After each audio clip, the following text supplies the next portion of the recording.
Que hable.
Profesionales del mundo de la ciberseguridad. Professionals of cybersecurity, thank you all for coming to the 13th STIC CCN-CERT Conference organized by the Capacity of Response to Incidents of the CNI, a conference that under the title of Community and Confidence Basis of our Cybersecurity. I will introduce myself because we will stay together here for some hours. My name is Ángeles Blanco. I'm a journalist. I work in Telecinco on the weekends. And I will be conducting this conference where the CNN has brought together 3,300 professionals, over 3,300, to mark the 25th or the 15th anniversary of this body. This conference is the most important cybersecurity event in Spain, and it is the most important cybersecurity event because of several reasons. One is the attendance level, also the number of presentations that we have simultaneously on several halls, also because we have the participation of the sponsorship of the leaders of the industry. This year over 60 companies, and also for bringing together in the same event all agencies that are stakeholders of the defense and protection of the Spanish cyberspace. With some of these bodies, we want to discuss cybersecurity today in this opening panel, so we won't lose no time.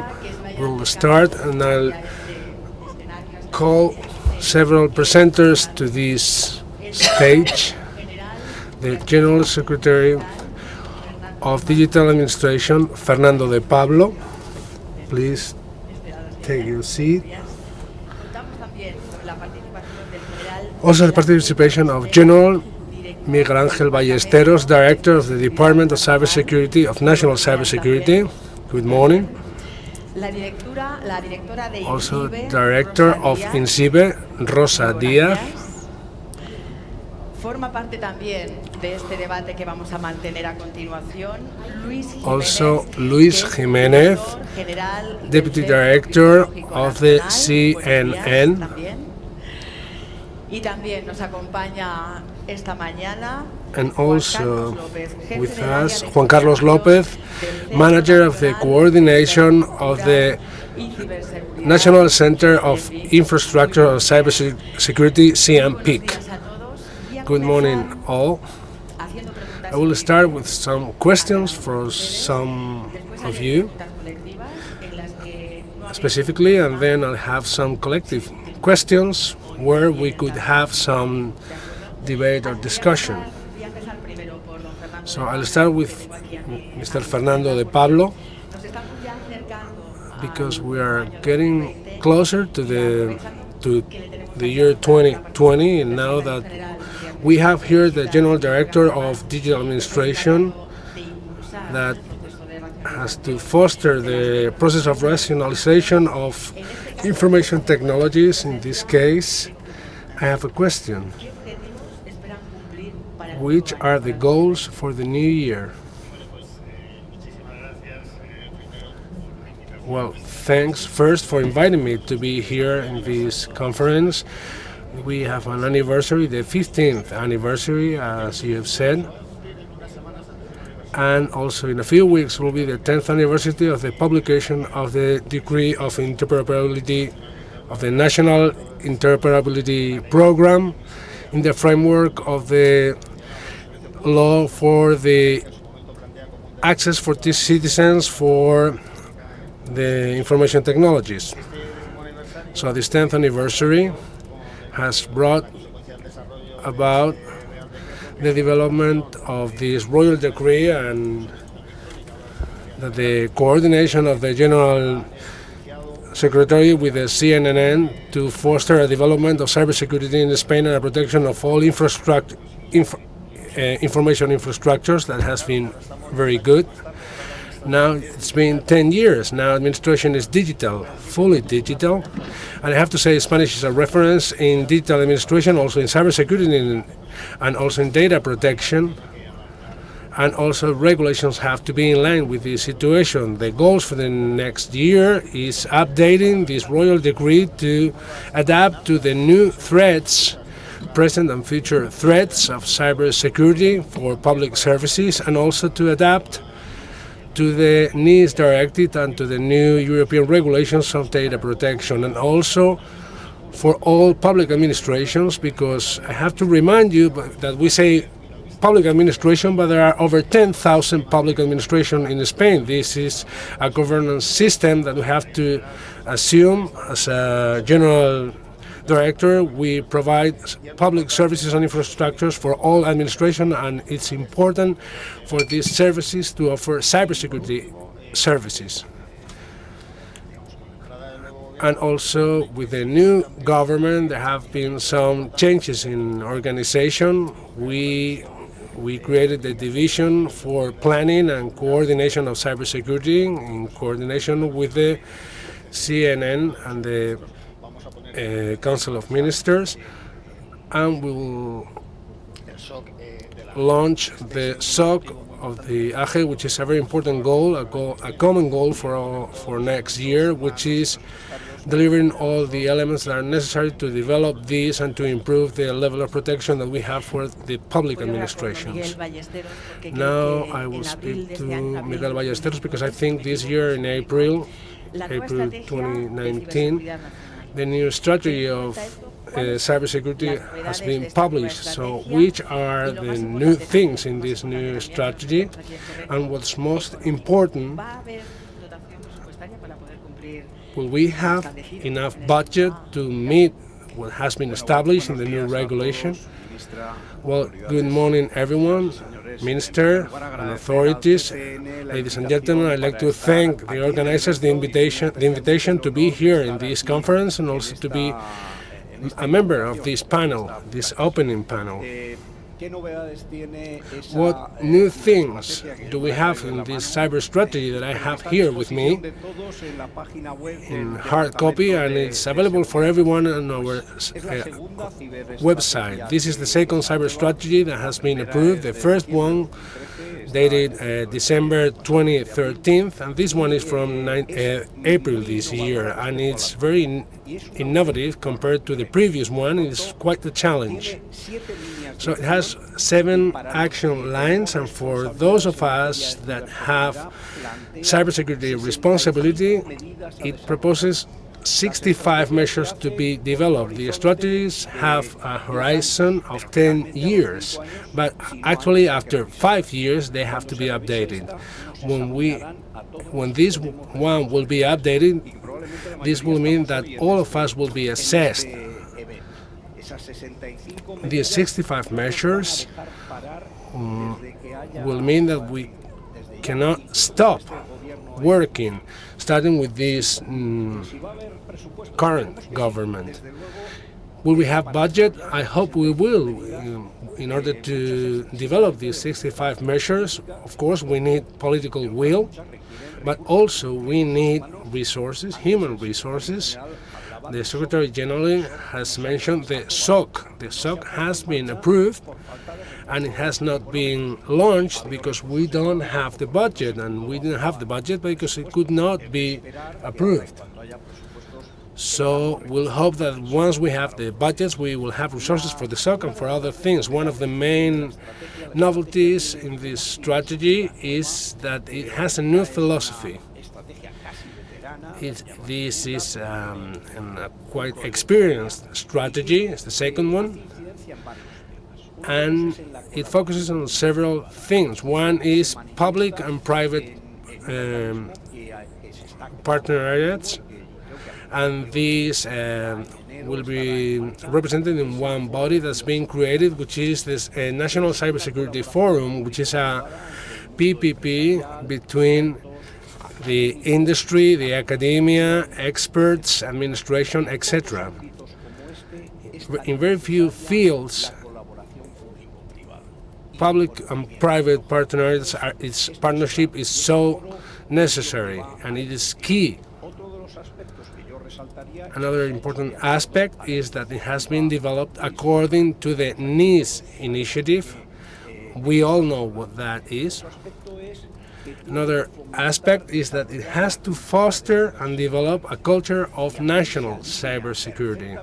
And this is totally in line with the National Cybersecurity Strategy 2017 that intended to create a national cybersecurity culture. There is a plan that is pending approval.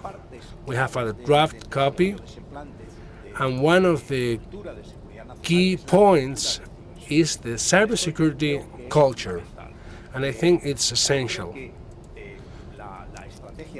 I believe that the strategy is also here to consolidate the procedures that, following WannaCry, Petya, on viruses that we all know very well, we had to start. So anything that's related with the Permanent Committee on Cybersecurity, that I think works very well in a very agile and streamlined way in order to coordinate all bodies. I think there's one thing that we have to cope with, that we have to face with this strategy, which is the coordination with the regions, with the autonomous regions. There are several autonomous regions: the Basque Country, Catalonia, Andalusia, Galicia, that have a CERN, a response center for cyber incidents. The ideal situation is that we have full coordination, because whenever there is an attack, which is very often, knowledge is what helps you solve the cyber attack and be able to face it. So joining forces and coordinating forces is essential here.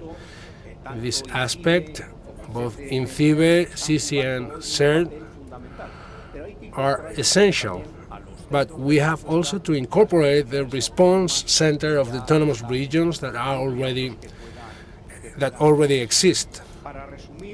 And just to summarize, the strategy proposes 65 challenges, important challenges that can be measured, which is something very important in order to know whether we are being effective or not. But that will also show if we are not able to develop them. And this is a responsibility for all of us as members of this panel, but also in the cyber world. This is across industry world. If there's a door open, this is where the bad guys come in. Okay, now I go to Juan Carlos López, because in this national cybersecurity strategy there are also critical infrastructures and the essential services. What's the difference between a critical infrastructure and an essential service? And I'd like to know whether in Spain we have enough legislation for the security level in these essential services to be acceptable. Well, first of all, good morning, everyone. Minister, authorities, ladies and gentlemen. I'd like to thank the CNPIC for inviting the organizers for inviting the CNPIC here. Well, the PIC system in Spain is a consolidated system with an experience of many years that's delivering very good results. In this sense, the PIC legislation, the current PIC legislation, establishes some parameters that are essential for this organization of the protection of critical infrastructures. Two of them will be the core, and it's the concept of essential service and the concept of strategic infrastructure and critical infrastructure. We could summarize that essential service is a service that's necessary to deliver to society those services of health, social welfare, and also the normal functioning and operation of administrations and authorities. This essential service, which is indispensable for our way of life, is delivered through infrastructures. These infrastructures are generically facilities, networks, systems, equipment, hardware and software that are necessary to deliver to society these essential services that are necessary for our way of life. Within these infrastructures, there is a limited core, which are the critical infrastructures. The difference with the previous ones is that these ones do not admit any interruption or destruction, because their destruction would result in the interruption of an essential service. So within this mix of regulations that started in 2001, 2004, following the attacks, the terrorist attacks in the United States and Europe, there was an awareness that the protection had to go beyond just normal protection, and this resulted in the law 8/2011 and also the regulation 804 to structure and articulate this framework for our infrastructures to be completely secure. Whether this is enough, of course, it is not. It is true that our translation of the EU directives went far beyond the requirements of these directives, and we extended when they established the two industry, we extended it to the strategic industries. But this is not enough, and since 2011 the regulation has been updated, and also we have created the Royal Decree 12/2018 for the protection of networks and information systems. Therefore, we have to reform the peak development regulation, and also we have to develop the regulation 2018. We have to workforces that are devoted to providing harmonization between the traditional PIC system that understood security as physical and technological, but it has to be harmonized, and also the development of the Royal Decree 2018. It has to fully structure all the regulation and all the fine-tuning. As an example, we'll say that something new that we have in the development of the PIC regulation is the incorporation of a certification scheme that will be an innovation, will provide much more empowerment to the system, and will also allow to facilitate the work of the critical operators and the operators of essential services. And last, in the modification of the regulation of the development of the NIS law, we will establish as an annex the guidelines for the notification for notifications. That's working pretty good, but it has to be further developed to be fully met. Okay, now that we're mentioning security levels, one of the missions of INCIBE specifically is not only promoting cybersecurity in society and in the industry, but also supporting the operators of essential services. So I'd like to ask Rosa Diaz, how has the private industry evolved in cybersecurity in Spain? Are we competitive? Are we innovative? Do we have talent in Spain? Well, good morning, everyone, Minister, Secretary of State, and authorities. And I'd like to thank CNN the invitation. So this question has been several questions.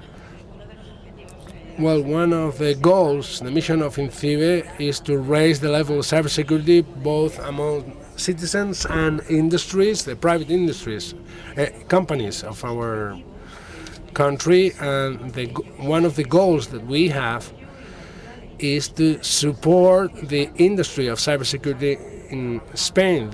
So we work a lot on this at INCIBE, and just to give you some data, in 2018, the cost of cybersecurity was 128 trillion. And the forecast for this year is $136 trillion. So that shows how important this industry is. And we have seen here a number of sponsors that we have.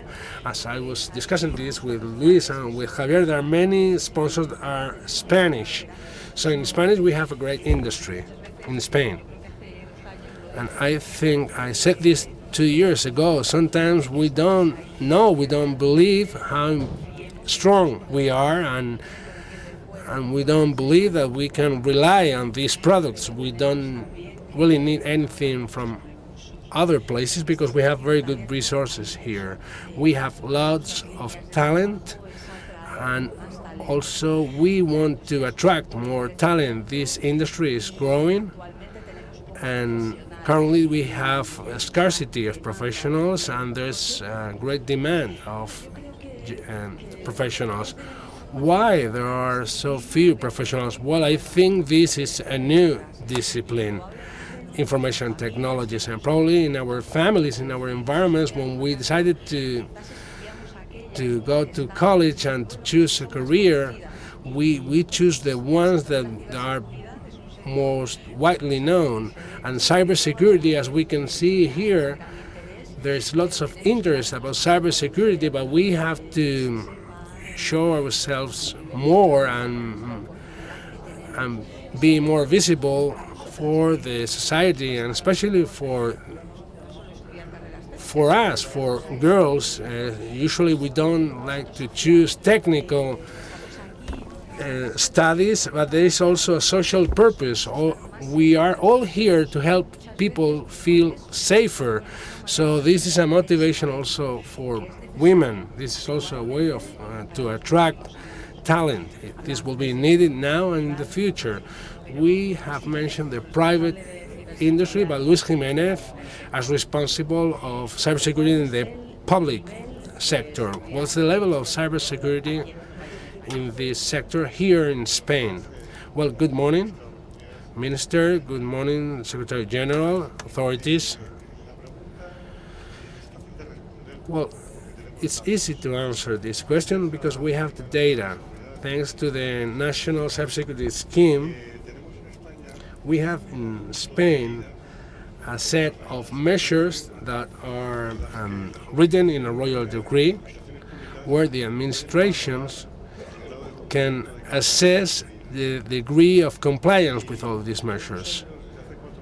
And every year in the Cross-Industry Commission for Cybersecurity, we develop a report with a tool. It's called INES, which is the national, the level of the national cybersecurity, where we ask the public administrations the level of fulfillment of these measures of the scheme. And this gives us a data. We can measure how is cybersecurity in public administrations, and we can have a data. The data is that we have a 5.2 in the last report. 5.2, a 52% of compliance is a good level, but it's not the best level and it's not optimal level. We should be over 65%. So we still have 13 points to improve. And we have to face this. We need to improve. Okay, go for it. Okay, now we have some time for debate. This is a question for anyone, any member panel, and also you can add any comments. In all fields of cybersecurity that we have just mentioned, there could be an incident, a security incident. I'd like to ask you how these cyber incidents are being managed, are being handled. Have we had critical cyber incidents? Well, within the general administration of the state, Rosa will tell us about the industry part. Last year, according to the CCN, there were 38,000 cyber incidents against the national public administration. Out of these 38,000, 2.7% were serious or very serious. This is about 2 incidents per day. So we do have incidents and they are growing. And also we have also incidents against companies, against critical companies. I won't say any brands or names, just a good example is the administration. The administration is having 38,000. So I dare to say that we must generate a confidence system for companies. When they have an incident, they should publish it. There is a guide that has been developed by the CNN, by CNPIC and INCIBE all together, which is very good to improve our knowledge against cyber incidents. They are all based on previous experiences. The real that has been a virus that has been used recently, a ransomware, is a new version of the WannaCry. So it's very important to publish them, and sometimes this is not being done because it seems that this is bad for the reputation of the company that admits it has had an incident. I will tell you that it's normal to have cyber incidents, and it's important that we are confident. We don't need to make it really public, but at least communicate it to the administrations in order to be able to fight all together against it. Well, at the level of in theory, in terms of citizens and companies, actually for any of them, an incident is critical. We can see how small companies that are not prepared, they don't have the knowledge about the risks, they have to close business because they don't have backups and they cannot resume work with their systems. To give you data, in the year 2018 we received like 111,000 incidents, and this year at November we have managed 99,000. We will finish the year almost at the same level with the same figure, and it's not this does not mean that things are going better. It is actually growing. The attacks are growing, but our incident teams are more mature. We have a daily handling of about 15 million events, and that means that we can solve incidents in a proactive way. If we analyze this data according to the client targets, 66,000 are companies, 30,000 the academia, and 800 critical operators. And when we see these type of attacks, we need to coordinate with the other stakeholders to provide an answer. Well, this is also 2 per day. So I just wanted to emphasize the message of the general, how important the cooperation between the public and the private sector is, and we understand that whenever there's an incident, all efforts must be put to solve the situation and to strengthen our capabilities, and how important it is to give this information to the administrations for 2 reasons. One, to help them, because we have experts that can help them in recovering from this, working with their cybersecurity providers.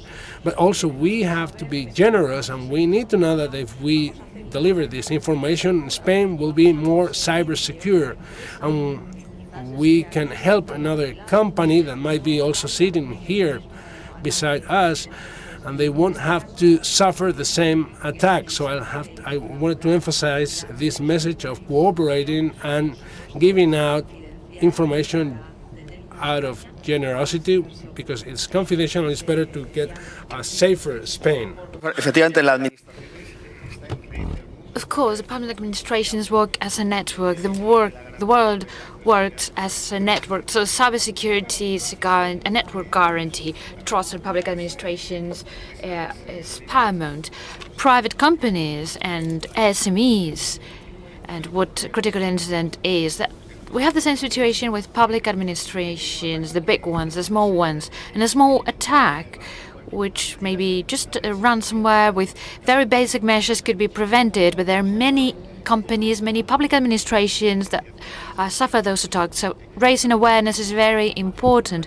And I would like to convey a message of trust. It's true that we have had plenty of incidents with very few problems. The public administrations suffer many attacks, service denegation attacks, and they're limited by horizontal measures. We've had attacks during election periods, and I think this is today's world. We're more and more connected, we have more and more data, more cyber attacks, and we have to manage these elements as many others.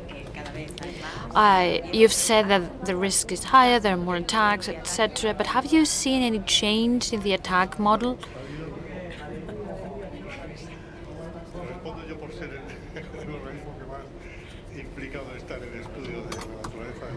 Well, I work in the nature of threats. I think threats are becoming more sophisticated and complex. Why is this happening? Basically, because we're becoming better we defend ourselves better, so the bad guys need to think more and study more how to attack us. In the same way, we have more complex attacks, more sophisticated attacks. It is surprising that sometimes highly effective attacks use known vulnerabilities that have been known for 10, 15 years, and there was a low level of protection of some organizations. So we see these two things.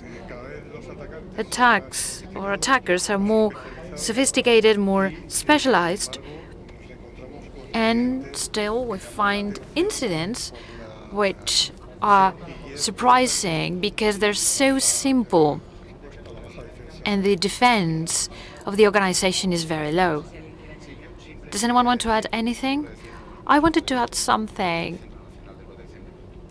In our institution, we often say that security includes cybersecurity. The basic pillars of the EU of prevention, protection, response, and persecution have to be present in our fight against cyber attacks, cyber incidents. It is very important. This possibility that these regulations have included. There's an obligation by critical operators and essential service operators. It's mandatory for them to notify the incidents. In our private public partnership we have with operators in charge of critical infrastructures, we constantly ask them for this information because beyond the obligation they have, compartmenting this information creates cyber intelligence. Our ability to combine information on threats will make us stronger, and in this sense, we need to work along those lines. Regarding the last attacks, there's a word which, for us, we're not experts in this. We hear a lot. It's ransomware. We hear a lot about ransomware. What could we do to limit the damage caused by this? Who dares? Well, it's complicated. Well, apply any preventive measure you can apply. And I think it's reactive, but having a backup of your systems, and more particularly checking that this backup is working properly, this is basic. We hear this every day. We need to patch our systems. We need to update our software. These measures are very basic, and in our department, we need to have a plan and we need to stick to it. It's true that those of us present here, we know that 100% cybersecurity, there's no such thing as 100% cybersecurity. And if you're a target, if they're going to attack you, well, they just need one opportunity to do it. So we need to be resilient, and after the attack, we need to become stronger. We have barely no time. We're behind schedule. I've seen this message here. But I would like a short answer for the next question. What's the message you would like to convey to the Spanish cybersecurity community? Is any Christmas wish?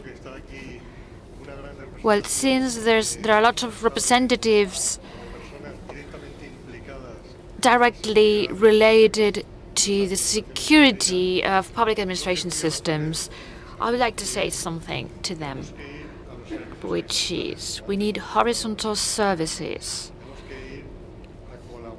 We need collaboration in cybersecurity, and we cannot fight each of us in our area. We need to share our capacities and our skills.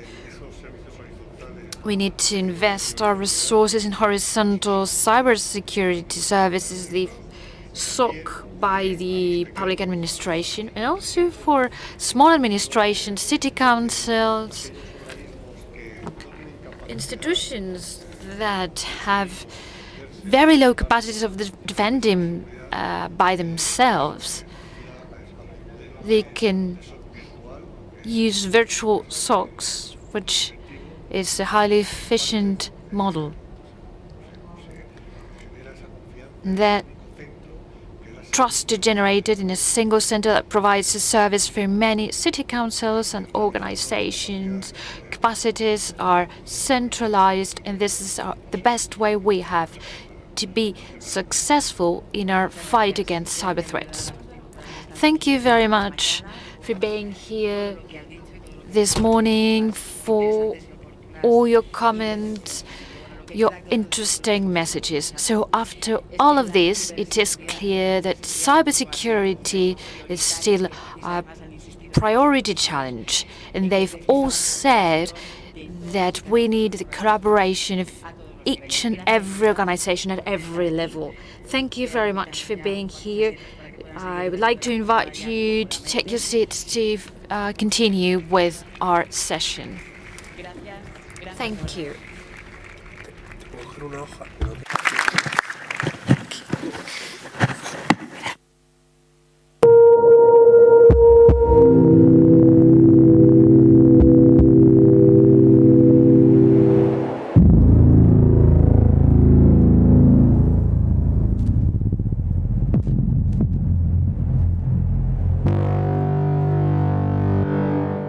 En cuestión de segundos, una acción hostil en el ciberespacio se puede traducir en el compromiso de un sistema.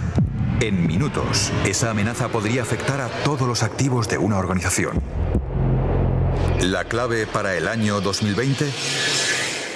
Mejorar la respuesta técnica y humana ante incidentes críticos. Este es uno de los grandes desafíos de la ciberseguridad, pero no el único.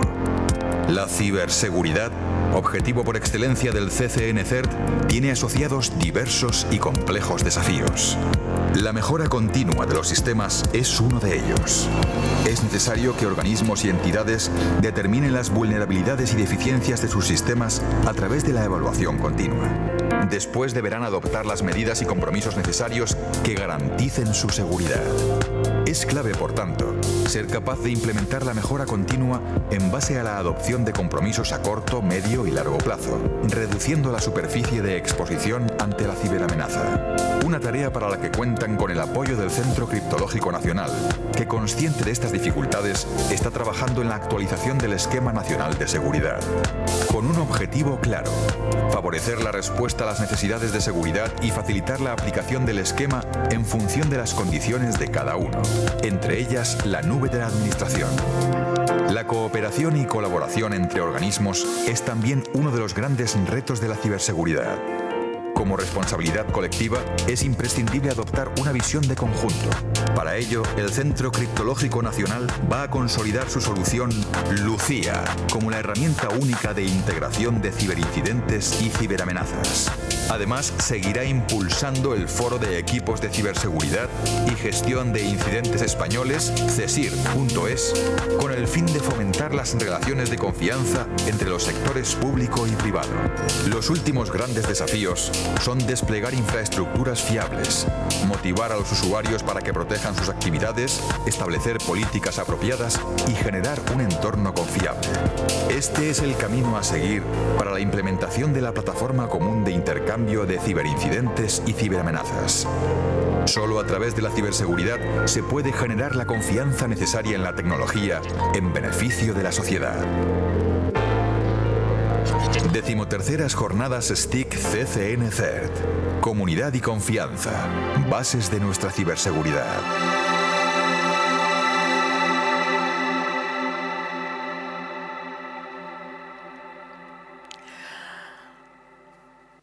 A continuación, So now I'll give the floor to the Minister of Defense and Foreign Affairs, EU and Cooperation, Ms. Margarita Robles.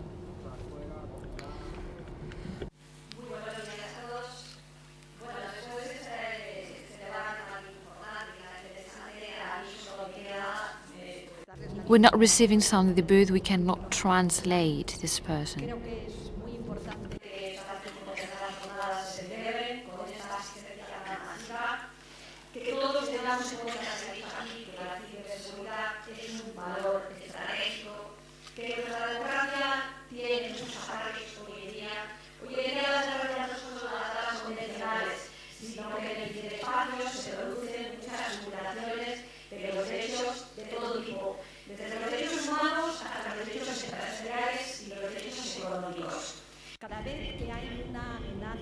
Whenever there is an attack or a cyber attack, we are all victims. This is why it is so important to call for the cooperation of public administration, private administration, and organizations. We have a duty which is to ensure cybersecurity. And this is a duty for all of us. I like to thank especially the companies for being here, for having this commitment, for investing in training. And also I'd like to call for the academia, for the young people. This is the future of our values, and this is a call for talent. Talent has to be part of the fight against these threats. 100,000 jobs could be created in the EU over the next years in this field of cybersecurity. Therefore, I want to encourage everyone to work together. We are all affected by these attacks. This cooperation that has been mentioned is essential. And if we want a society that has to be more freer, fair, and which is in a better economic situation, we need to be aware that there are threats in the cyberspace, and we have to work together. And this is a defense, the defense of Spain, and also defense of international bodies and the world, for a better society with more freedom, more protection, more security. So this is what we call for coordination and teamwork, and I wish you a very effective conference. Thank you. Gracias, muchas gracias. Thank you very much, Minister, for your words. So with the Minister's words, we'll close the inauguration session of the 13th conference STIC CCN-CERT. So let's start with our first block of presentations in our plenary session. Before starting the presentations, I would like to tell you that if you want to optimize your experience in this event, you can download the app. It is very easy through Apple Store, Google Play, and with this app you will be able to actively participate in the conferences. You could ask questions to the speakers.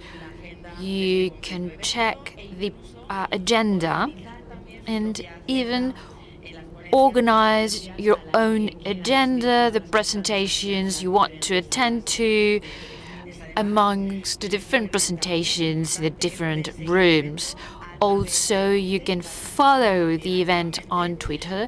You can be active, you can take part in it with hashtag is 13th, Roman numbers XIII, Jornadas CCN-CERT.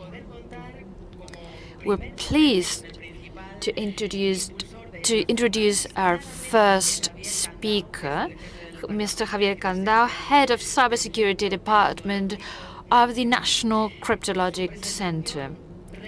With this presentation, Challenges for 2020, he'll introduce the trends and the new challenges we'll all face very soon.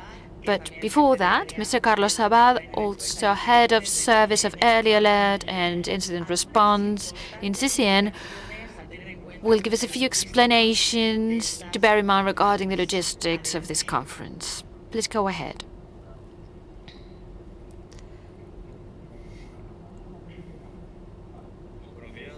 Good morning. Thank you for coming. You can relax. The authorities have left, and we're going to start our presentations. I'm going to explain a few things. Some of you are new, others not so much. I would like to explain the differences compared to last year.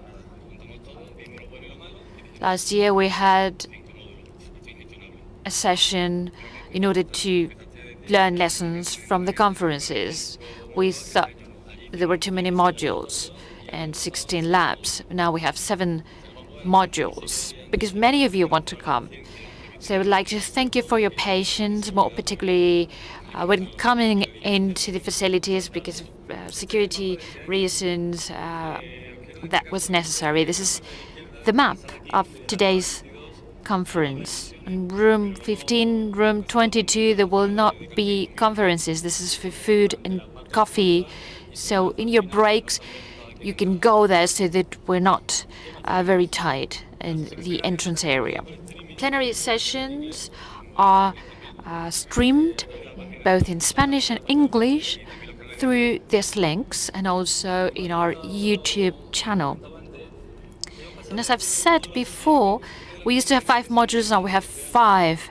That's something we've tried to do this year. We've said, okay, there are many, many people. We've tried to diversify the modules, and we tried to divide them into topics. This year, we have the collaboration of the Joint Directorate of Cyber Defense. RootedCon is also collaborating with us, with Atenea. Then we have a module on industrial control systems, and then we have disinformation and cybercrime.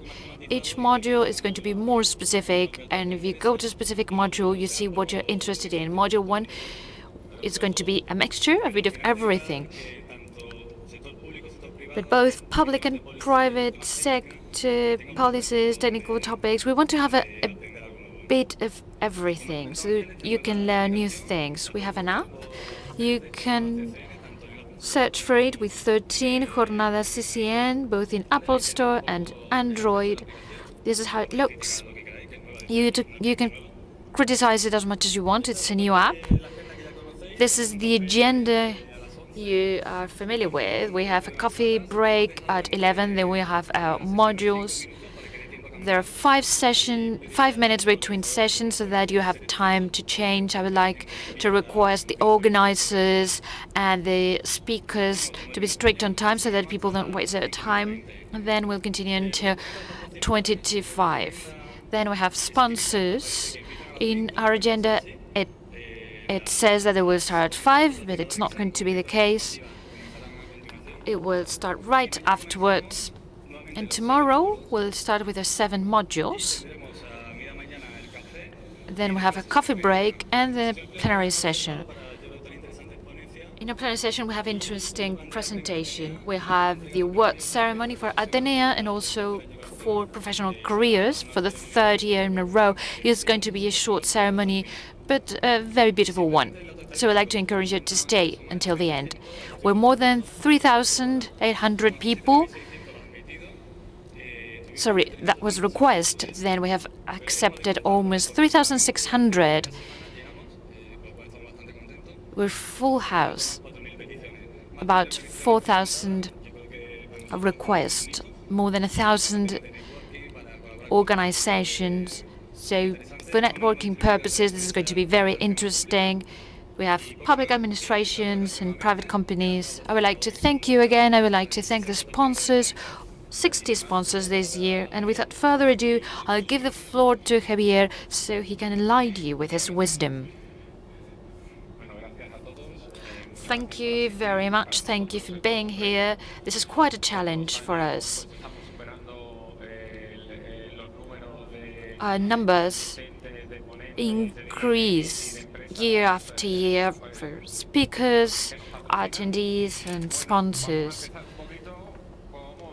We're going to start. How are we closing the year? What next year looks like? First of all, I would like to speak about some words that you're going to see in the strategy in every document related to cybersecurity. coordinating, collaborating, cooperating, informing, and if it's mandatory, notifying. I come from the army, so ordering is great because you're in command and you also have the responsibility. If you coordinate, you can have some sort of control with over the organization that work with you. With collaboration, there's a will by two peer organizations to reach a goal. In cooperation, you don't need will, but people want to achieve a goal. And regarding information or our regulation regarding incident management refer to information and notification. Well, we inform and that's it. We do not collaborate to sort the situation out.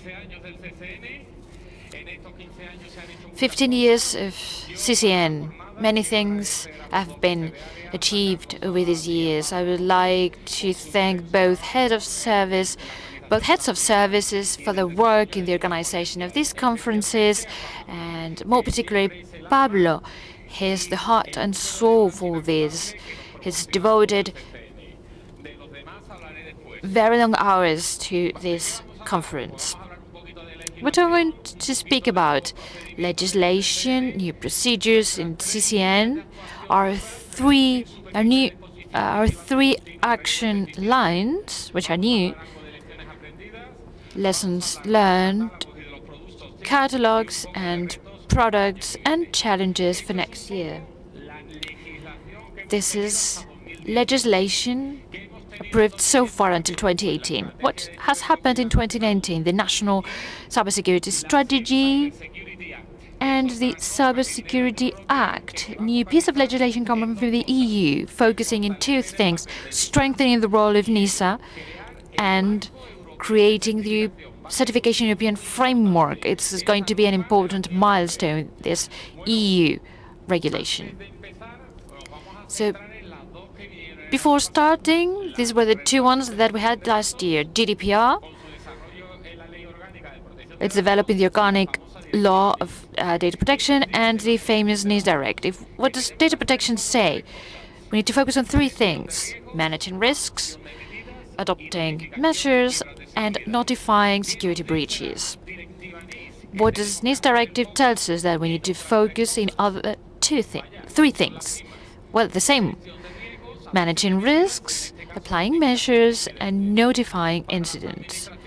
For public administrations, in order to comply with data protection regulations, first additional disposition, you need to comply with ENS. Both of them refer to security incidents. I think that in the previous panel, they have spoken about guides. This guide and notification, and the guide 817. All these guides are implemented in Lucia, our tool. So let's install Lucia tool. Let's get together, and there will be a real incident coordination. Let's focus on our new regulations, the National Cybersecurity Strategy. My first question is: are we in compliance with 2013? We had many difficulties since the strategy was published in order to get budget in the public administrations. Then 2019 strategy has similar action lines, goals, and governance model, but there are new things: active defense, both in action line number 1, measure 12, and action line 4, measure 5. They refer to active defense. With active defense, we can clean the Spanish cyberspace of low-level attacks. They're pivotal in order to act, but they need a lot of budget. Spain can teach lessons to the EU in terms of security measures, risk management, and incident notification. The figures I'll give you from Lucia, but there's no EU country that has those figures. And disinformation, which is our new line of action. Let's speak about the Standing Committee. A Standing Committee is created. devoted to cybersecurity, and this standing committee has allowed it to react and act in a coordinated way with all organizations in charge of this, but still shortages. TOR are not clear, we don't know what measures we need to share. There's a mixture of operational and technical organization. It will be improved with time. And now, the development of NIS directive. This royal decree has not been approved yet, but Article 11 says that CNN, in collaboration with INCIBE and the Joint Directorate of Cyber Defense, need to develop a platform that shares cyber threats, cyber incidents, provides the possibility of analyzing samples, secure information sharing, all the capabilities a joint platform could have so that we can all work in a coordinated way. We have many pieces of the puzzle in this Article 11. These are the tools that can be used, that can be integrated. And when royal decree is issued, we need to work hard with INCIBE and the Joint Directorate to create this platform. So the last piece of legislation I've mentioned, Cybersecurity Act. Since 2017, the certification institution is regulating the Spanish certification scheme, which is based in common criteria standard. This standard establishes some qualities and product certifications. Based on this experience, when the European certification framework, this organization will be in charge of regulating all these certification schemes that will be created in the EU. The certification organization will take part in the European working group, and this is interesting. The security levels required by the EU are similar to ENS, high, medium, and basic in ENS. This EU certification organization is very ambitious. They want to certify products, but also processes and services. Systems provide services. In the ENS, we certify systems. With this approach, everything will be included. Its three main goals are the IoT, cloud services, and essential services. Having said that, let's speak about CCN. This is my request, my first request this morning. This is CCN-CERT's mission. We need to improve Spanish cybersecurity and provide an effective response to incidents. This is our structure. There are three areas with many people, highly motivated people that work hard. The government CERT is based on working hours, but our experience says that we stay very late until it's necessary. I would like to thank you all, but in the audit group there are 3 teams. 3 times 5. Incident response team and complex incidents, there are 3 teams. 3 times 4, 12. This is what we can protect in order to help people. If we don't improve our security level with these resources, it's going to be very complicated to tackle all this. And the growth in CNA is supporting us is linear, and the demand is exponential. So first message, we need a distributed model. We all need to collaborate. In what?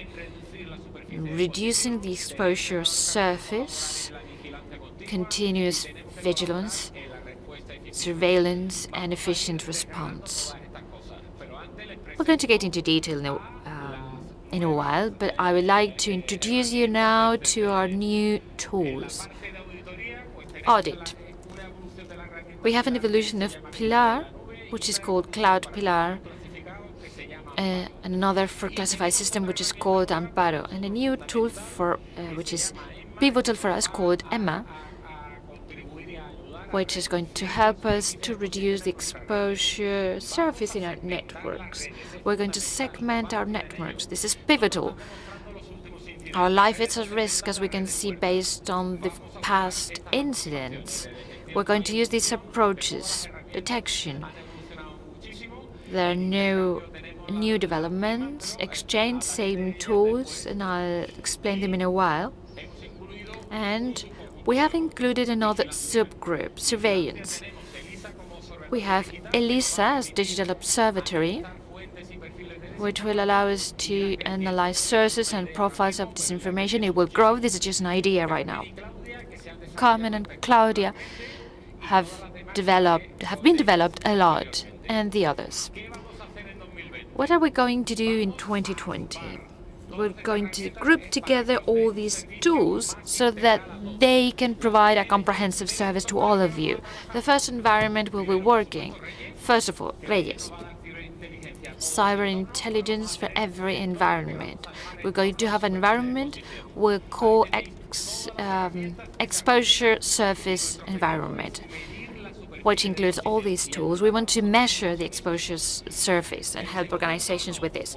Second environment, regarding the National Cybersecurity Scheme and INES tool, we're going to create a validation environment, and these tools will help you to comply with two things, the national scheme and data protection.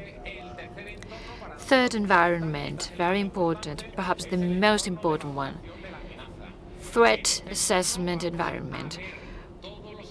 Here we're going to analyze all the attacks we received so that the Directorate can take proper decisions. And last but not least, digital observatory. This year we'll be working on this. I've been promised some budget for some of these things. In other areas, we already have budget. For example, regarding threat, we have 1.5 million euros from the EU. The basic tool for all of them is Lucia. Let's speak about environments. Exposure surface reduction. It is already working. There are 19 organizations in Central ANA and 11 using ANA as an independent format. What does ANA do? It coordinates and receives information from other tools. Perhaps the most important information comes from compliance verification. We have all the tools that measure and carry out system audits. They can tell us how exposed our system is. Clara. In 4-5 months' time, we'll have Clara for Linux environments. We have information from Lucia and Pilar to provide organization included in this environment all the information regarding its exposure surface. Second, ENS compliance environment. We have information from organizations that are uploading data in INES, more than 950. The figures Luis has given you, I've said 51.1%. What does INES do? Well, all of this. It coordinates all the tools. Its main goal is receiving information from risk analysis and Lucia in order to know which is our exposure surface and potential risk. Very important. Adequation to ENS in our own systems and adaptation to ENS in cloud systems. Cloud systems are very important. One of our main causes of concern. So I'll give you some figures regarding guides and ordinary activity of CCN. Regarding training, 21 trainings have been organized, about 600 students. This is frustrating for us because we receive more than 4,000 applications. People who want to go to our classes, and we've talked to INAP, they've taken some actions, and they're going to fund us so that we can increase our number of courses, 6 or 7 more this year. We've developed guides, 227 reports drafted. They're more or less explained here. In reports, different types of reports, when they're published in our portal, there are about 900,000 downloads and about 300,000 downloads of our guides, so more than 1 million downloads. Atenea platform. Last year I told you that we had 5,000 users, now it's 9,200. I always tell organizations, your technicians should go through Atenea's challenges so that you can measure the talent you have in your organization. And regarding guides, I'm going to highlight one, which we had been working on for a while. It has to do with cloud services, and more particularly with huge cloud services, Amazon's, Google's, or Microsoft's.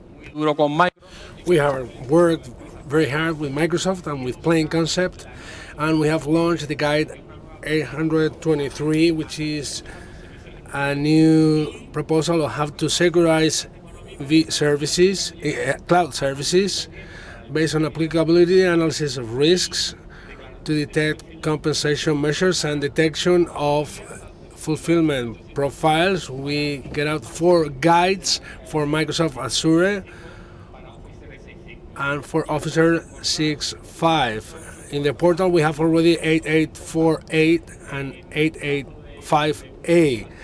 In a month time, all of them will be uploaded. So this way we can have an administration going to the cloud just by taking reference to the cloud. It would be secure. But my challenge for all of you is the AG big enough? Are the the autonomous regions big enough to tell Microsoft to bring Azure Cloud to Spain, and we have a private cloud for administration? We will see what happens. New things, detection. 228 bodies using Internet SAT, 36 more compared to last year. We are growing. So, in my opinion, we are growing too fast.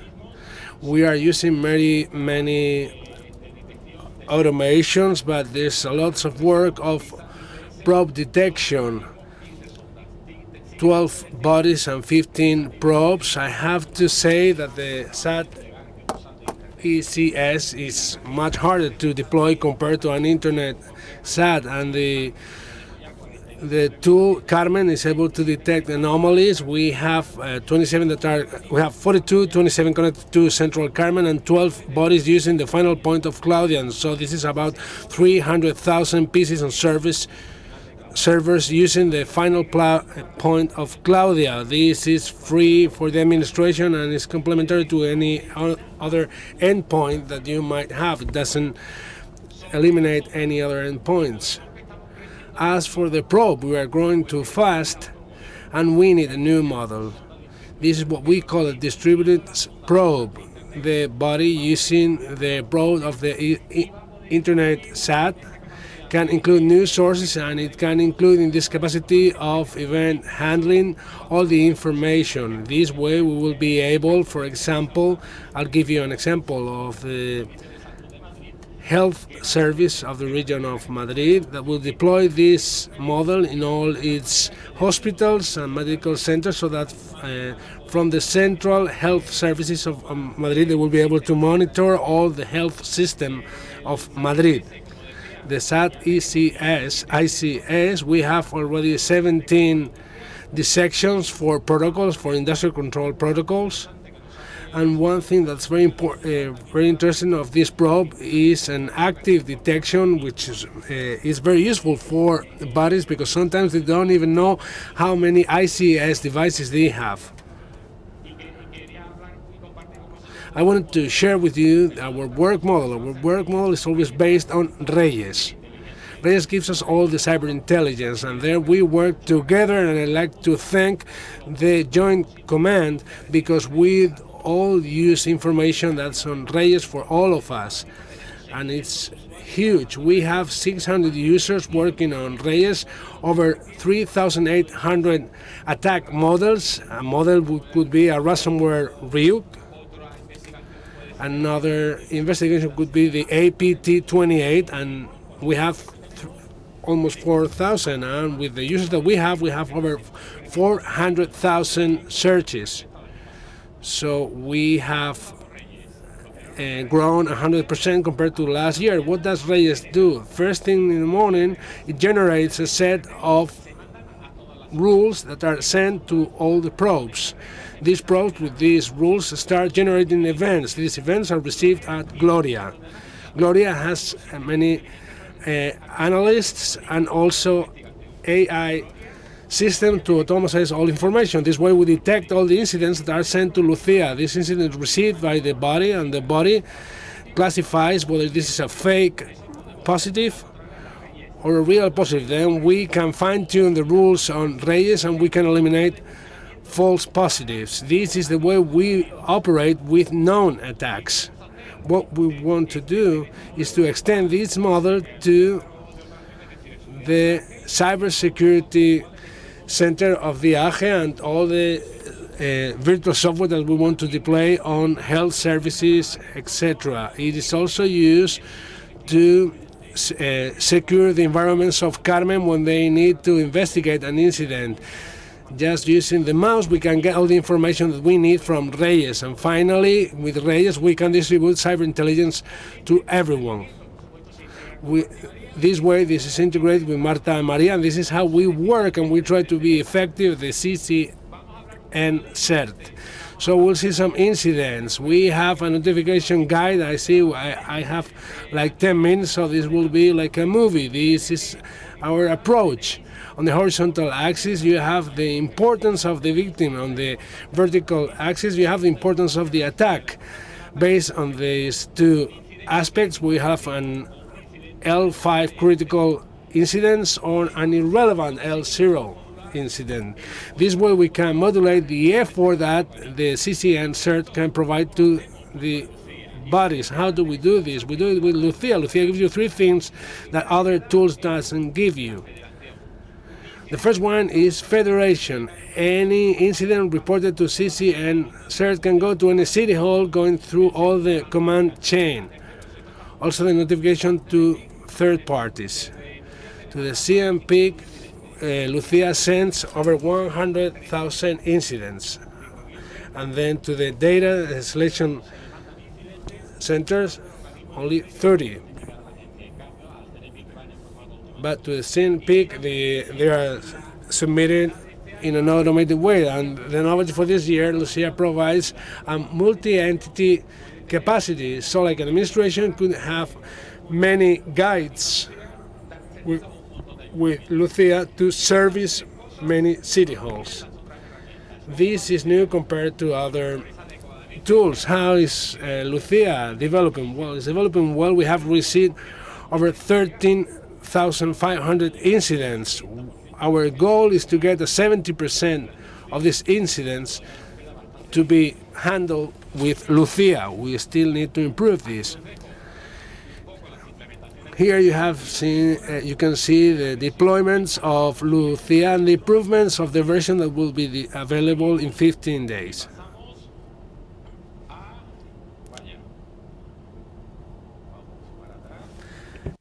Bien. Now we go to the cybersecurity assessment environment. I have a video. I don't know if it will work. Was the environment of threat assessments. With the budget that we receive from the EU, we will integrate all the information from the SOCs to the virtual SOCs, the alert systems, and we will show the CCN-CERT Operations Center all the information very well segmented and proportioned to be able to make real-time decisions. These integrate many capabilities, and this project is going to be very important. What's the vehicle tool for this project? Is Gloria. Then we go to the response. Then we need SOCs, Cybersecurity Operations Centers. Well, a SOC is a set of people that service other people. We have an initial SOC where we just notify incidents, and then we have intermediate and advanced SOCs. What the SOC does, you can see it on the right. At the SOC, we use ANA to reduce the surface of exposure.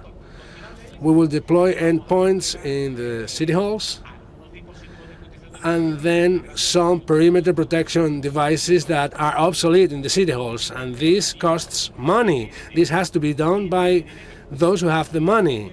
These are the regional governments and the health systems. And this is important because I want to give you the example of the province of Burgos. Could we see the video? We have 200 city halls with 15,000 people. They have an IT guy. So the city halls here are the red guys. And then we have 4 or 5 experts that in the province government servicing the city halls. So what happens is that talent, which is very important in cybersecurity, is more important than the mass, or overcomes the mass. And by the end, Sevilla Football Club wins the match. Well, sorry, I'm a Sevilla Football Club fan. Now some lessons learned. As for incidents, 37,000 incidents these years, but you can see the critical ones are growing. The highest ones are not a concern for me because these are classified by the bodies. They come from Lucia. But you can see that interventions of the CCN-CERT have gone up to 37. So the video is courtesy of Enrique Belda from the Ministry of Internal Affairs, the Home Security Ministry. What's important of these 37 interventions is that we cannot withstand this rhythm, this pace. And you will see this in the last presentation of this panel. What have we learned? We have to improve the deployment. We have to increase the deployment. There are more support requests. Cybercrime is doing the same things that the advanced persistent threats did some years ago, and also that if you believe that you are safe with an antivirus, you're dead. Either you evolve antivirus to a point where you are secure, or if not, with the antivirus you cannot win the match.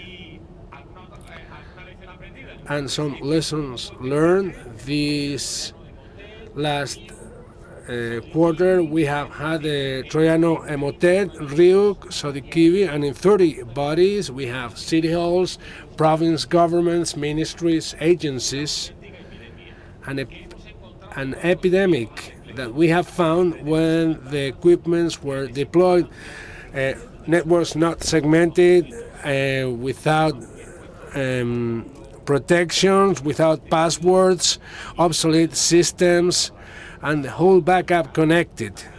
So the backup should be ciphered. What have we done in this intervention? We have generated some vaccinations. We have done reverse engineering for all the malware. We have developed endpoints, the one that the body should be using. We have segmented the network. We have deployed SAT internet, and we have requested them to have security service. There are lots of vendors, security vendors, cybersecurity. If you don't have protection, you're dead. Then other supports to the regions and to companies, and we have worked together with the Homeland Security, Home Office. And we keep working, for example, for the climate summit. We also work before the election. We have integrated the SOC of the Home Office Ministry, and also lots of digital trabajado en difusión de cultura en Chile. Surveillance. We have also worked in Chile, Mexico, Peru, also in Algeria. We have worked in incidents with Costa Rica, Dominican Republic, and Mexico. We have also worked Chile and also El Salvador in the elections. This will be a summary of the year. More things. The other department has grown their catalog of products, over 40 families of products. So when we launch the tender documents, they need to be certified because we want everything to be secure. So next year we will include cloud services, also based on the experience that we have by the analysis offices 6.5 and Azure. As for certification, we have twice as many companies certifying products, so there is an offer, so prices could go down. And also certifying body has been about 50 is assessing 50 or 60 products a year, which is very high number compared to the EU figures. And also we have also the LINCE certification, which is lighter and it's focusing only on vulnerabilities. It can be used so that when the product gets to the public administration, it's secure. And also, what's the other department doing? Security and mobility, reference architectures and job procedures, also secure communications for armies, and also on the Galileo, the European GPS. More things. We go to the challenges for next year. What are our goals? Well, cybersecurity for 2020, and deployment of ENS, and also with the cooperation of the Public Administration Ministry to publish it. Also, continuous assessment to reduce the surface of exposure. Also, training. This is very important. We have lots of training on cybersecurity, but we don't have an educational pathway for these profiles. So we should work on this, on creating an educational profile for this. Also, Lucia, I have already explained this, the deployment of the SOC of the AGE, and this has been explained by the Secretary General of Digital Administration. Also, solution of incidents. We can share our experiences, and we don't want to fight the same battle twice. And also streamlining exchange, which is increasing the affiliates to the CSIRT. We need to have them work together so that the private and the public sectors are coordinated. I just wanted to say one more thing against the public administrations. These are cybersecurity evaluations. The public service 92841. It seems it's improving, but take a look at the private one, 173. So the public, so it seems that the public administration is not doing their homework. Now, the goals of the other department, for the Department for Products and Technology, we have the challenge of quantum cryptology. We have to work on new algorithms. We have the security infrastructures, also the challenge of the secure communication for the military, and also the GPS system deployments. And now our wishes for 2025. What do we have to do? What should be our guiding ideas for our activities? Well, we have to change substantives for verbs. The first one is not prevention anymore. We should develop technical and human capabilities, and they should replace prevention because we need to be proactive. Second one, detection. Well, just forget detection. We need to defend. And we need to defend with active measures that strengthen all the measures that the bodies have. And the last challenge, the response. We need to Primero, porque tenemos una defensa excepcional. be. Una defensa excepcional. Y We need to deter, and this is like Sevilla Football Club, and we need to develop new types of responses. Thank you very much. Gracias. Muchas gracias, Javier Canlau, jefe del Departamento de Ciberseguridad del Centro. So thank you for your interesting presentation. We've learned a lot about tools.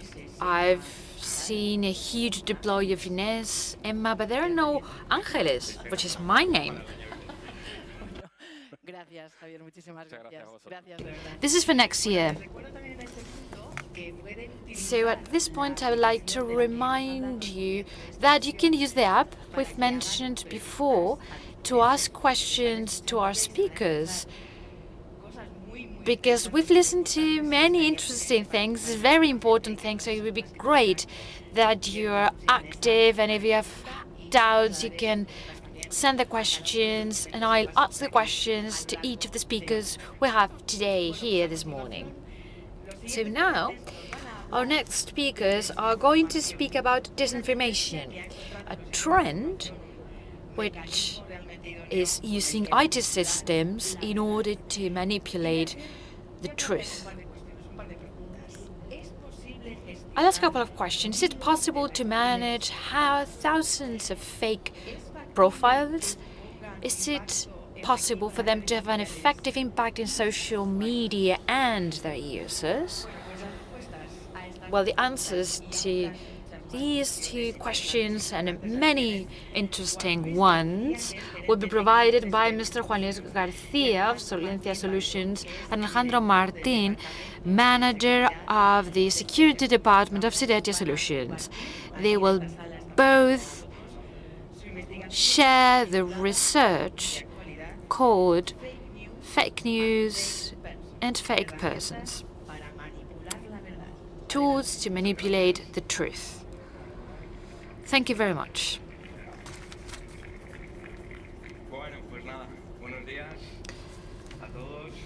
Good morning. Thank you for being here. We would like to particularly thank the CCN for two reasons. First of all, the great work they carry out every day. Very often we don't know about it, but those of us who collaborate with us once in a while, we know that. And I would like to thank Javier and Pablo, who have thought it was a good idea that we somehow open one of the presentations in the plenary meetings. Alex and I would like to thank both of them for that. There's usually a story behind a presentation. It's not usually told, but in this case we need to tell it because it will help us to understand fake news and what we want to present. This story starts in March. I was preparing a presentation I was going to give in May regarding fake news. It was focused on who and why. I've been working in cybersecurity for 25 years, and I had a contact in other countries. They were speaking about Trolls Factory, which is one of the elements that were made public as generators of fake news. This person told me that he had two informations that could be relevant for my research. One of them was a database with thousands of accounts and thousands of tweets that had been used between 2016 and 2017, generated by Trolls Factory. It could be interesting. Second, this was a limited access to one of the apps used to manage profiles, fake news, and a series of significant elements. When I could access, there were thousands of accounts, which of course had a significant impact. So my study started there, analysis of all this. This study somehow allowed me to see models, patterns, and to understand how these features and mechanisms work in order to disseminate fake news and generate disinformation campaigns. There are different models. I could understand different models, but I would like to introduce one. I thought it was very interesting to see how it works in order to understand what we'll see later. This model was based in profiles. Of course, completely fake accounts created with the sole purpose, which was disseminated as much information as possible. Fake news, basically. These profiles could be grouped in 3 levels. I gave them 3 names: followers, support, and killer. Each one of these has a different goal, and it covers an important function so that disinformation can reach us. First level, followers. A myriad of accounts, what we usually call bot. We usually use the word bot to use automated accounts. And this was the type of accounts I saw. Their main goal is following other accounts within Twitter. For what? To provide more credibility to the accounts that will be in charge of the disinformation campaigns. 97% of a following account is managed by a tool, and it increases the number of followers of support accounts and killer accounts. What's a support account? It's an account in which human intervention is more significant compared to the previous ones. These support accounts, well, before we could say that 95% of a following account was devoted to following other accounts, 5% for followers of these in a support account, 50%, these percentages are 50%. 50% follow and 50% it is followed. Its goal is supporting part of the model, and more particularly that we believe and trust the most important accounts within the model, which are killer accounts. What's a killer account? It's like an influencer. It doesn't mean that influencers are bad. I'm not saying that. It's an account with a high investment, human investment in terms of time, so that it's credible. Time and money is invested in it. A killer account needs years to be created, to develop, to be capable enough to have a significant impact. Killer accounts in this model, which is not the single one, there are other models. This killer accounts generate fake news and they disseminate them. Of course, second-level accounts, support nodes, and the different types of followers they have, they also do that. This is a highly effective model. We've seen it used in disinformation campaigns, but it's not the only type of model that can be used for this type of action. There are other actions that use other models in Twitter. Achieving this is not easy. We're speaking about thousands and thousands of level 1 accounts, followers, hundreds of support accounts, and dozens of killer accounts. It's taken years to create this. A follower account, less than 3 weeks. Support account, months. Killer account, you need years. With financial investment, this time can be reduced to even 1 year. What do we want to do with this? When I discovered this, I considered giving a presentation that can show that this is possible.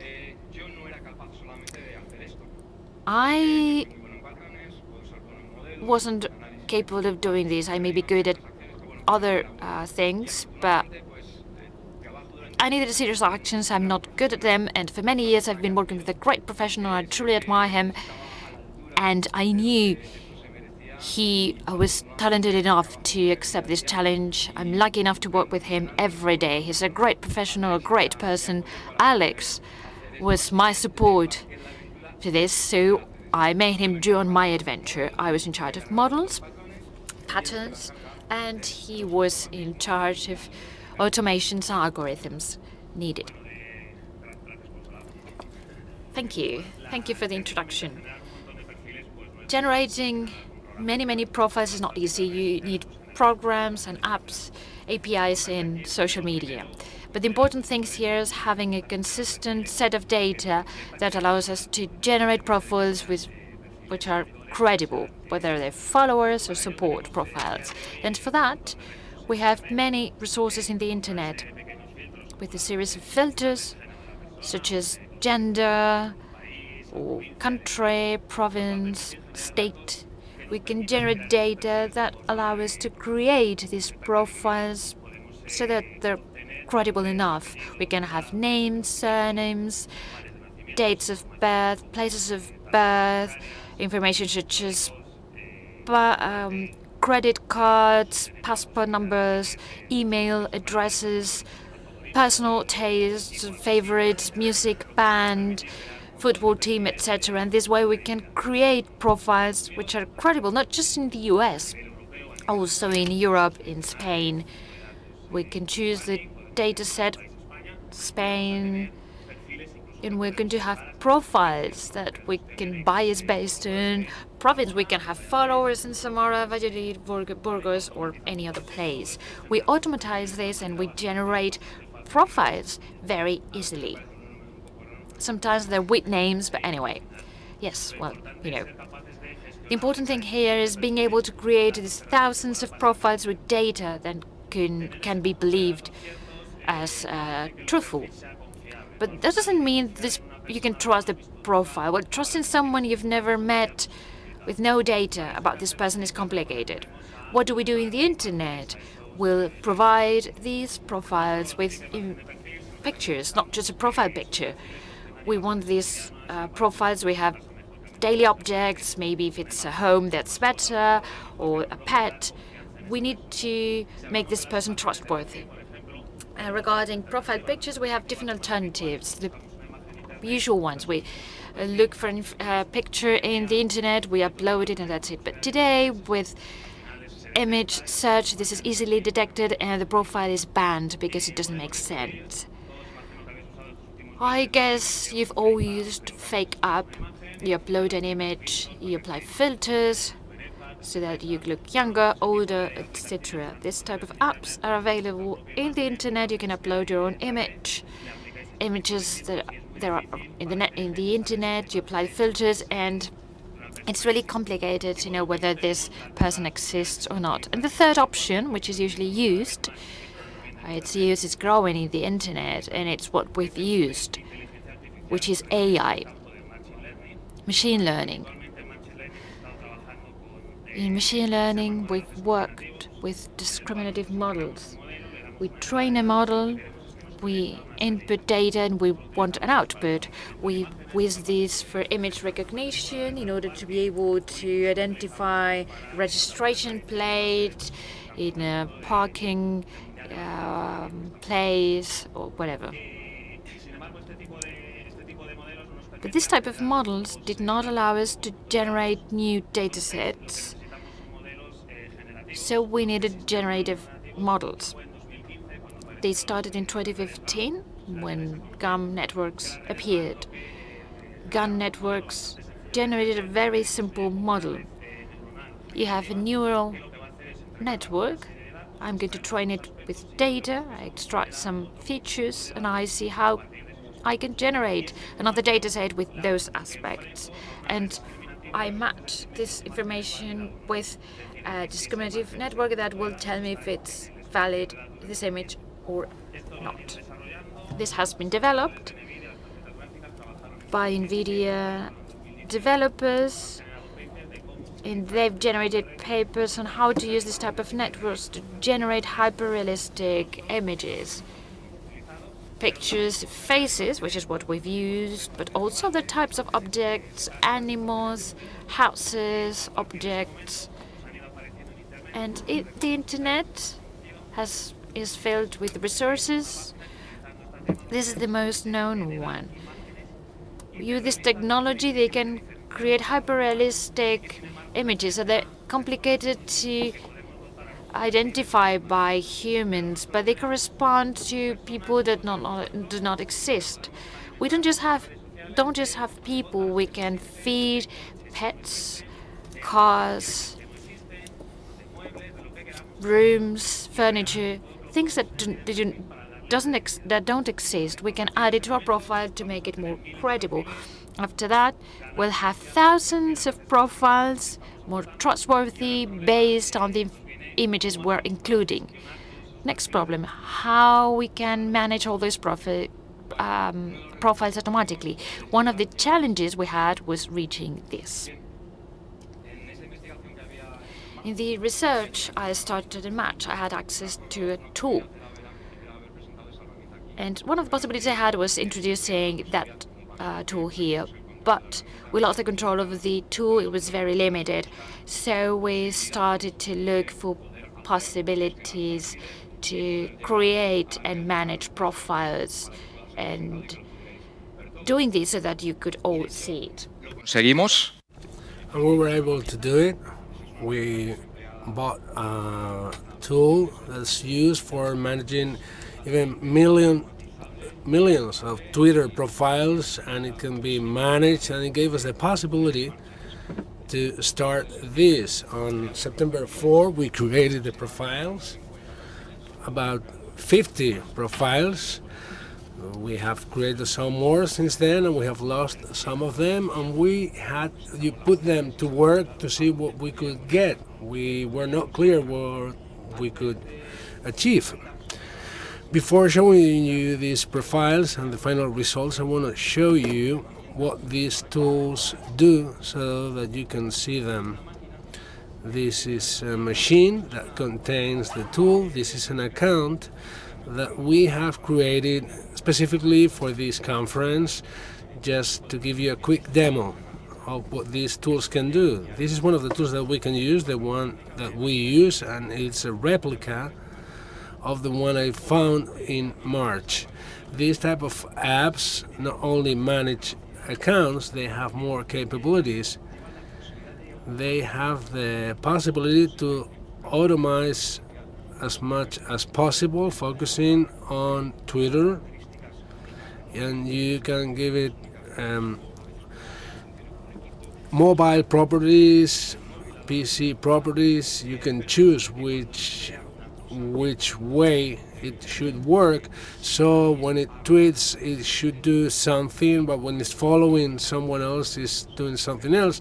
And you can automate all processes, from looking for things, searching things based on keywords, people, tweets, etc., to carry out actions like following, not following, stop following, tweeting, eliminating tweet, retweeting, sending messages. You can automate all this. This is what we did. We automated our profile so that we could work in an autonomous way. This is a very simple option, which is this account that you have seen. It can just start following other Twitter accounts. So this is one of these first levels. It's very easy with this tool to get one of these level 1. The level 1. So we start the action here. So it's loading already. It's looking for people with the patterns that we have set. Once it has found potential candidates, it's analyzing, and it's starting to follow some accounts. It can be customized, so that means that sometimes the engineering systems of the social platforms are able to detect sequential patterns. If every minute I start following someone, this is easy to detect, but then you can incorporate some randomization, so it generates different sequences. This applies some human behavior. So if everything works as it should, and we show you this account, before it had 1, And now when it loads, it has 3 and 5 followers in just a few seconds. You can imagine these days, months, starting to work in an autonomous way.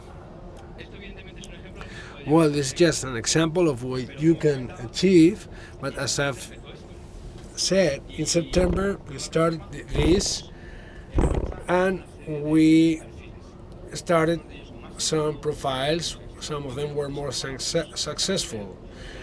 I want to show you today two of them that are valid profiles, but we will make them fake profiles. We could have chosen any of the ones that we have created. There are anecdotes and peculiarities to each of them, but we want to show you two that we think are very interesting. There have been many actions with them, so they're a very good example. This is called Mr. Brexit. So this is an account that, as you can understand, he's a British guy, businessman, aged, an elderly person, is concerned about the situation of the UK and does not want to stay in the European Union. What has this profile been able to achieve recently? He has had his following 640, and he has 445 followers, but what's important is who are these followers, where they can take you. These are some of the last actions. These are the tweets. People like the tweets, they retweet them, and he has had some impact. Even some British MPs are followers of this account. But have you seen it? Would you believe he's British?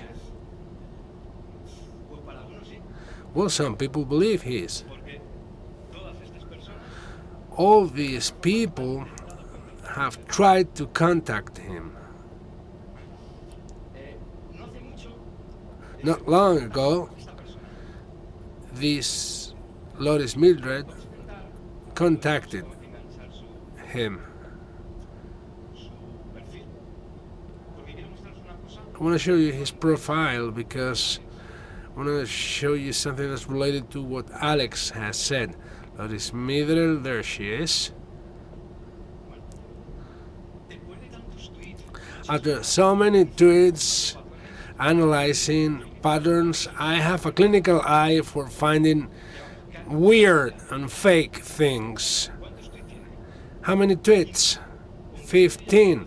With 15, he's got 234 followers. So that's quite fishy. Let's take a look at the person. So I'll take the face and we'll use a Google function.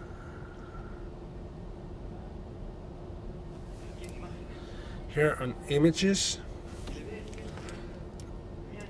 and I will tell Google to analyze this girl, this image.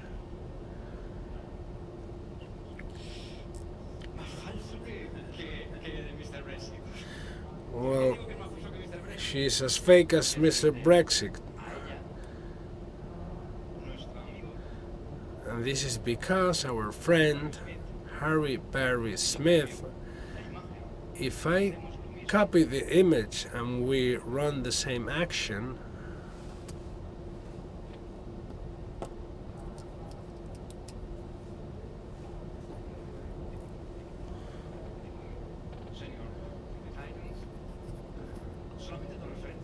just 2 references. So the algorithm systems that could assess whether this person is something unique or it's been replicated could not detect this. So we have used the GAM algorithms to obtain a unique image of a person by mixing several images. So our friend in the current situation of the UK with the elections on Friday is having quite an impact. People is listening and people believes that he's a real person, so he's credible. So we have achieved one of our goals. We don't want to show all the followers because we don't want anyone to take offense on this. We wanted to go forward, to go farther than this, and we created its contrary, Rumiko. Rumiko is a Japanese girl that went to the UK to college, then she found a boyfriend there, and she's married and working in Great Britain now. She's against Brexit and pro-EU, and she has had a very serious debate with Mr. Brexit. This is also a fake profile, but we have been able to have them fight. And this is how they both raised the number of followers they had. People believe that was a real fight. This is one of the things you can achieve. This account, due to a mistake with the programming of the tool, we have gone over some levels that should not be overcome, and it's now like disabled, and we are waiting for we're waiting to assign a telephone number to keep on working. This is something that has to be done always. We have many other profiles that we could show you, and each profile has anecdotes and curiosities. But these are some of these questions that are peculiar and that have shown us what this is, how it works. But we wanted to go a little bit farther. And why? I will stop here and recover the presentation to give the floor to Alex. Well, once we have the profiles, we can manage them, we can gain confidence on these profiles, and an important part is what are they going to say, what are they going to write. It's just not about following. We cannot always use the same message, we cannot write the same messages all over again, because we lose impact this way. So we have to use artificial intelligence. I guess you all know TensorFlow library, which is used for the learning of neural networks. It was released in 2015 with support to CPU, to GPU. We are in the second version. It's very easy to program using Python. And based on this library, there were many projects that have worked in many capabilities of the neural networks, both for GAM rules and other purposes. One of them is for generating text. So there's another library which is GPT-2, which is a second version of GPT, which is predicting a text after a text. This is similar to the predictive keyboard that we have around our cell phones. Some training models have been released in a responsible way, starting from basic models with like 12 layers on the neural network and some hundreds of thousands of parameters, until next year, September, the last training model had like 40-something layers on the neural networks, 15,000 billion parameters, and I encourage you to use it to see how effective it is to generate text. The OpenAI company knows about the danger of this. They even say it can be used for fake news, for simulating being someone. And we won't show the virtual machine and the exercises we have run with them, but there is a website where you can do some practice with it, just for the completion of text. We don't want to compete with Sevilla Football Club. We have used here Zamora Football Club, and here you can see that it's able to generate text that seems real. It's not easy to tell that this is fake.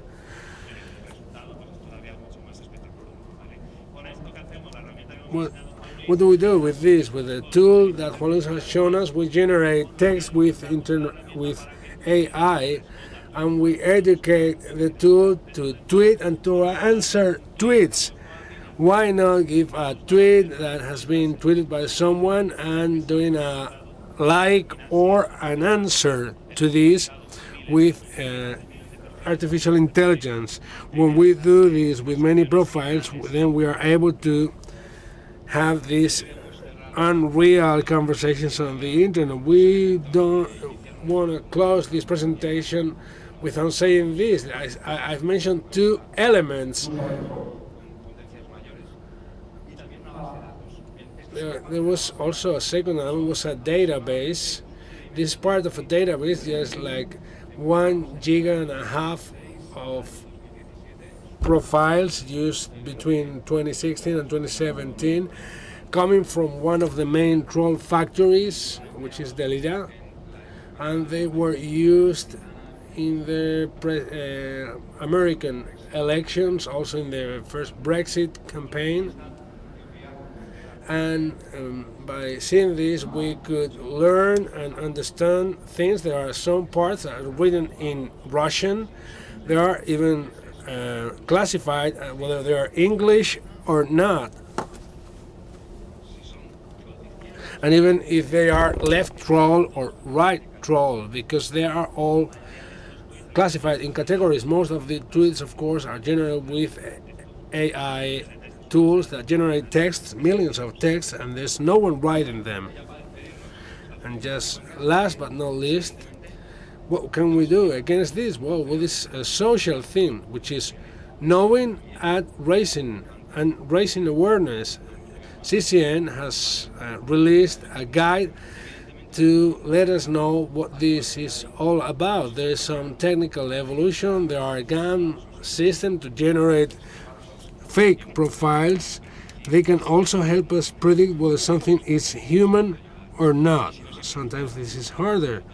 And if not, there are people like us that can start helping you to detect fake profiles and weird things. So thank you very much. We'd like to thank you for being here and listening to us.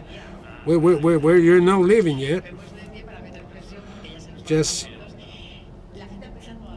so we have some questions by the audience because it has been very interesting. I have several questions. We just have time for 2 questions, so please be brief with your answer. For the other questions, they will be answered through the website. So I have then 2 questions here. I cannot. Okay. There we are. Well, anyway, we'll be here. If it doesn't work, we'll be here all day long. If you have any questions, you can just come to us and ask us.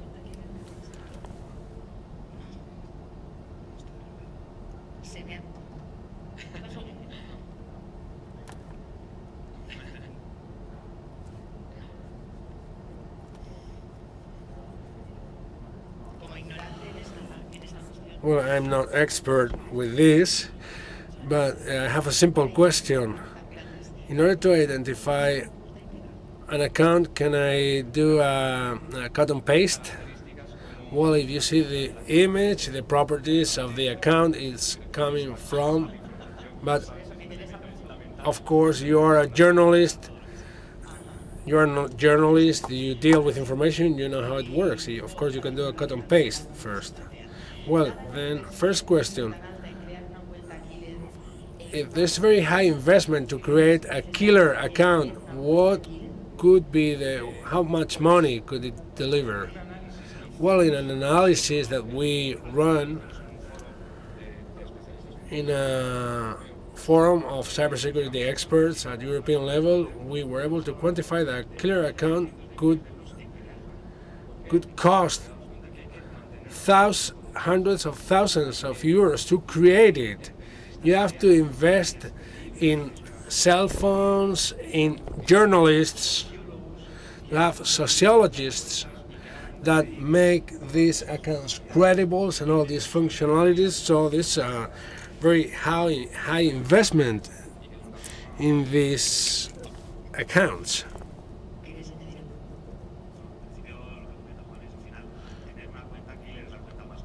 Well, a killer account is a more complex account. It requires more money, more time, so you need lots of money to be able to have credibility.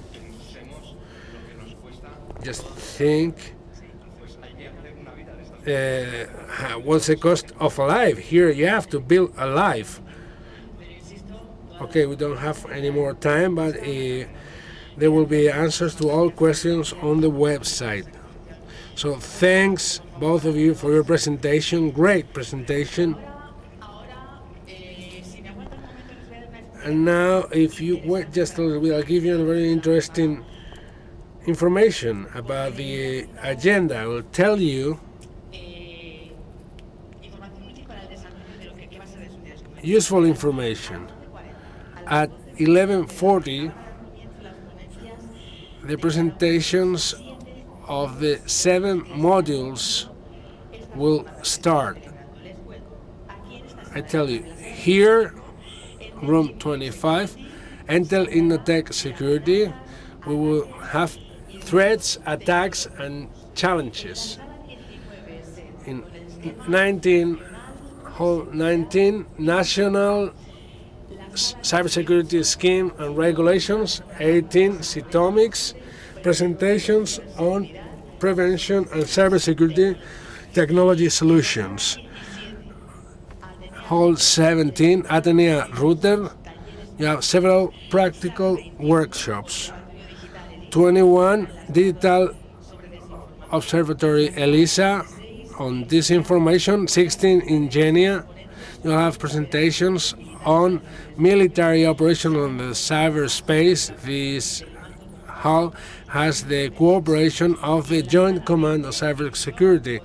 And in the room 20, Microsoft, you have presentations related with operational networks and industrial control. So this will start in a few minutes, but before, we have a coffee break where you can relax and have some coffee and you can discuss what you have heard in this room. And we will see you back here at 11:40. Please be punctual.